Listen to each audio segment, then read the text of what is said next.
Shalom, bien-aimés dans les seigneurs, ici votre frère Guy Ndibou et nous venons partager une pensée des Écritures. Dieu pardonne les péchés, mais il nous jugera à la fin. Ça paraît un peu contradictoire, non? Mais nous pouvons y tirer deux vérités.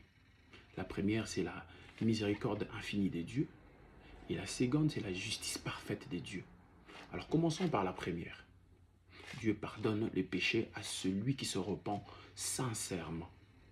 Il est écrit dans 1 Jean 1,9 « Si nous confessons nos péchés, l'Éternel est fidèle et juste de nous le pardonner et de nous purifier de nos iniquités. » Et dans Ésaïe 1,18, la Bible nous dit « Si vos péchés sont comme la cramoisie, ils deviendront blancs comme la neige. » Dieu veut nous restaurer, mais pas nous condamner. Mais ces pardons supposent une repentance sincère, une conversion de cœur. Prenons la deuxième vérité. Dieu est aussi un juste juge. C'est même Dieu qui pardonne, il jugera un jour.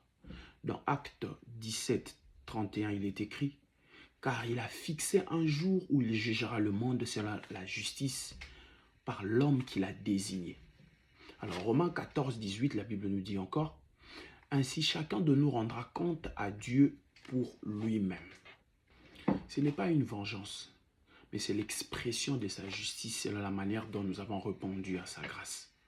Alors les pardons de Dieu et sa justice se rencontrent à un point. La croix de Jésus-Christ.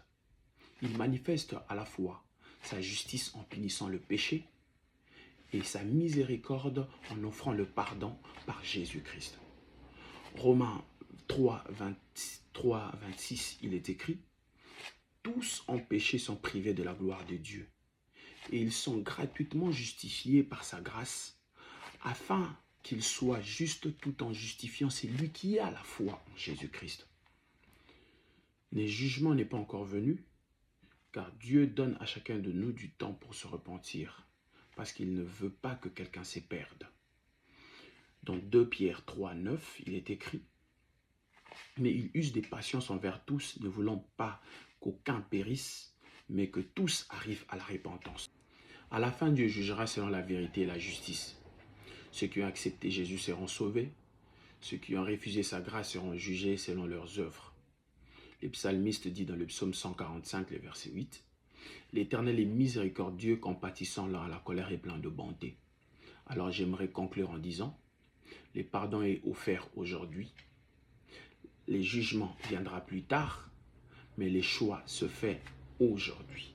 Deutéronome 30, 19, il est écrit, « Je prends aujourd'hui à témoin devant vous les ciels et la terre. J'ai mis devant toi la vie et la mort. Choisis la vie, afin que tu vives, toi et ta postérité. » Que l'Éternel vous bénisse. Shalom.